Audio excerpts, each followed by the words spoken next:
हमारी दुनिया कितनी खूबसूरत है ना? पर इस दुनिया में सब अपनी रोज की जिंदगी में बिजी रहते हैं। पर क्या आपने कभी सोचा है कि ये ब्रह्मांड जिसमें आप इतने सालों से रह रहे हो, इसकी शुरुआत कैसे हुई? जितनी घटनाएं हुई है, उसकी शुरुआत कहाँ से हुई? वैज्ञानिकों को ये पता चला कि हमारा ब्रह्मांड चारों ओर से फैल रहा है। ये ब्रह्मांड हर एक सेकंड साइज में बढ़ता जा रहा है। तो ये जानने के लिए कि इस ब्रह्मांड की शुरुआत कैसे हुई, हमें सिर्फ समय को रोकना होगा और पीछे जाना होगा। चलिए थोड़ा पीछे चलते हैं, कुछ ज्यादा ही पीछे।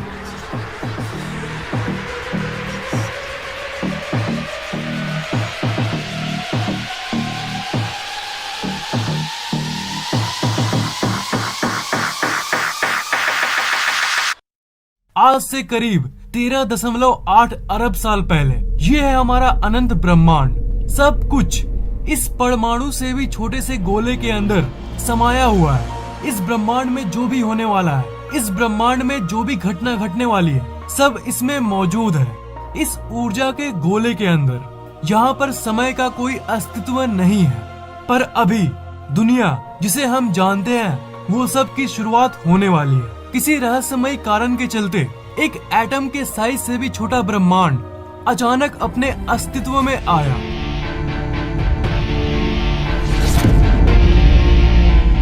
एक सेकंड के करोड़वें हिस्से के अंदर ये ब्रह्मांड अपने अस्तित्व में फैल गया और इसे ही हम कहते हैं द बिग बैंग। इस समय आप जो ब्लास्ट होते हुए देख पा रहे हो, ये सब ऊर्जा है, प्योर एनर्जी। ये ऊर्जा पूरी तरह से फैल गई और इसी समय स्पेस का जन्म हुआ और साथ ही साथ समय अपने अस्तित्व में आया। ये शुद्ध ऊर्जा यानी एनर्जी करोड़ों साल तक फैलती रही और ये ऊर्जा इतने सालों में धीरे धीरे ठंडी होने लगी और इसी ऊर्जा के चलते मैटर का फॉर्मेशन हुआ, अरबों छोटे छोटे सब एटॉमिक पार्टिकल्स के रूप में, जिसे हम एटम कहते हैं। क्वार्क्स, इलेक्ट्रॉन्स, प्रोटॉन्स, न्यूट्रॉन्स, इन सब चीजों का फॉर्मेशन हुआ। असल में दो प्रकार की चीजें बनी थी। आधी थी मैटर, मतलब वो परमाणु और बाकी चीजें जिससे ये दुनिया बनी है, जिससे आप बने हो। और दूसरा ग्रुप था एंटी मैटर, जो मैटर का ऑपोजिट है। और क्योंकि एंटी मैटर मैटर का विपरीत है, इसलिए जब वो आपस में मिलते हैं तब वो एक दूसरे को खत्म कर देते थे। पर फॉर्चुनेटली मैटर एंटी मैटर से थोड़ा ज्यादा था। सब खत्म होने के बाद एक मैटर का गोला बच गया था और उसके विपरीत और कुछ नहीं था जो उसे खत्म कर सके। इसलिए उसका विस्फोट हो गया, जो कि हम लोगों के लिए बहुत लकी था, क्योंकि इसी एक गोले से अब पूरी दुनिया बनने वाली है। इसी एक मैटर के गोले के चलते तारों और ग्रहों वाला ब्रह्मांड अस्तित्व में आया। शुरू की बिग बैंग के चलते ये ब्रह्मांड अस्तित्व में आया और मैटर के गोले के इस विस्फोट के चलते ब्रह्मांड की अंदर की चीजें अस्तित्व में आई। उस गोले के ब्लास्ट होने के बाद सब कुछ ठंडा हुआ और आखिर में जाकर सब कुछ बनना शुरू हो गया। धूल जैसे दिखने वाले इस ब्रह्मांड में एक फोर्स अपना काम करने लगा। उस फोर्स के चलते हर एक एटम आपस में जुड़ने लगे, एक दूसरे की तरफ आकर्षित होने लगे। और ये फोर्स कोई और फोर्स नहीं, ये है फोर्स ऑफ ग्रेविटी यानी गुरुत्वाकर्षण बल। शुरुआत में इस ब्रह्मांड में ज्यादातर हाइड्रोजन के एटम्स एग्जिस्ट करते थे। गुरुत्वाकर्षण बल जगह जगह उस हाइड्रोजन के परमाणु को आपस में कॉम्प्रेस करने लगा। जिस जगह हाइड्रोजन के परमाणु गुरुत्वाकर्षण बल के चलते सामने आते थे, उस जगह का तापमान लाखों डिग्रीज तक पहुंच जाता था। कॉम्प्रेस होते होते जब एक जगह की टेम्परेचर 1 करोड़ डिग्रीज तक पहुंच गई, तब एक प्रक्रिया शुरू हो गई जिसे न्यूक्लियर फ्यूजन कहते हैं। उससे बहुत ही ज्यादा एनर्जी निकली और उसी समय कुछ ऐसा दृश्य हुआ। इस ब्रह्मांड का पहला तारा अस्तित्व में आया।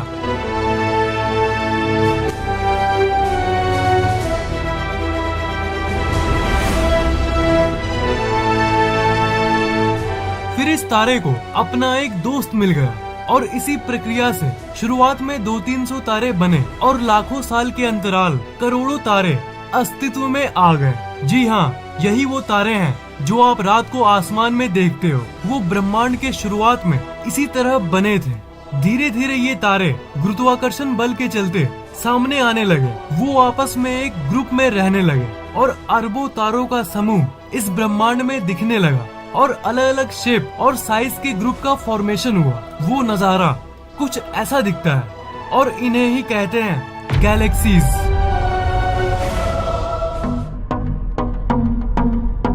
इसी तरह लाखों, करोड़ों और अरबों गैलेक्सीज यानी आकाश गंगाओं का जन्म हुआ और इन्हीं गैलेक्सीज के समुद्र में कहीं बीच में एक ऐसी गैलेक्सी बनी और इस गैलेक्सी का नाम है द मिल्की वे, यानी वो गैलेक्सी जिसमें हम और आप मौजूद हैं। इस गैलेक्सी के अंदर खरबों तारे मौजूद थे, पर कुछ डस्ट अभी भी बचा हुआ था जो कि स्पेस में तैर रहा था।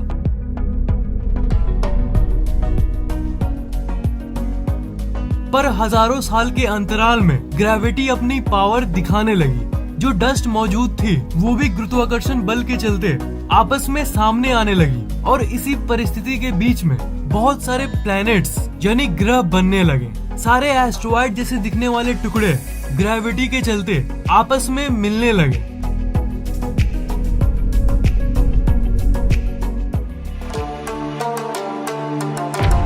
और इन्हीं ग्रहों के बनने के दौरान एक रॉकी प्लैनेट भी बनने लगा, यानी ऐसा ग्रह जिसका सतह सॉलिड था और किसे पता था कि इसका नाम होने वाला है अर्थ यानी धरती, जिसमें आपका और मेरा जन्म होने वाला है। सॉलिड टुकड़े आपस में जुड़ के प्लैनेट तो बन गए, पर जो बचे खुचे प्योर हाइड्रोजन के एटम्स थे वो भी आपस में मिलने लगे। और जैसा कि मैंने तारे के निर्माण के बारे में बताया था, बिल्कुल वही घटना यहाँ भी हुई।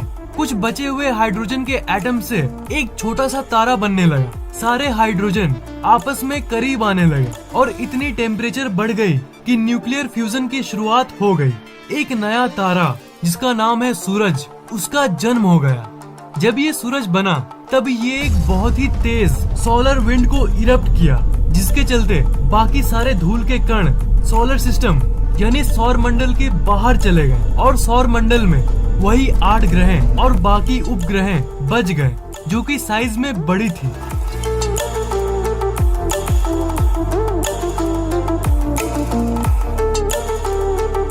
और सौर मंडल वैसा दिखने लगा जैसा वो अभी दिखता है। सोलर सिस्टम के बाहरी तरफ बहुत सारे गैस के प्लैनेट्स बन चुके थे, जैसे जुपिटर यानी बृहस्पति, सैटर्न यानी शनि ग्रह, यूरेनस यानी अरुण ग्रह और नेपच्यून यानी वरुण ग्रह। और सोलर सिस्टम के अंदर के तरफ इन रॉकी प्लैनेट्स का जन्म हो गया था, यानी ठोस सतह वाले ग्रह जैसे मर्क्यूरी यानी बुध ग्रह, वीनस यानी शुक्र ग्रह, मार्स यानी मंगल ग्रह और आखिर में हमारी प्यारी सी धरती।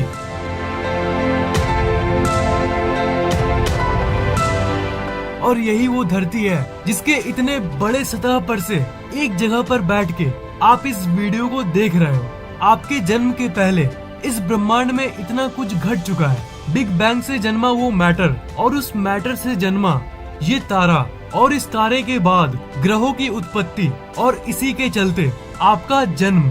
यही थी आपके और आपके पहले की कहानी। ये वीडियो आपको कैसा लगा नीचे कमेंट जरूर करना। वीडियो को लाइक और शेयर जरूर करना और ऐसी और वीडियोस के लिए इस चैनल को सब्सक्राइब जरूर करना।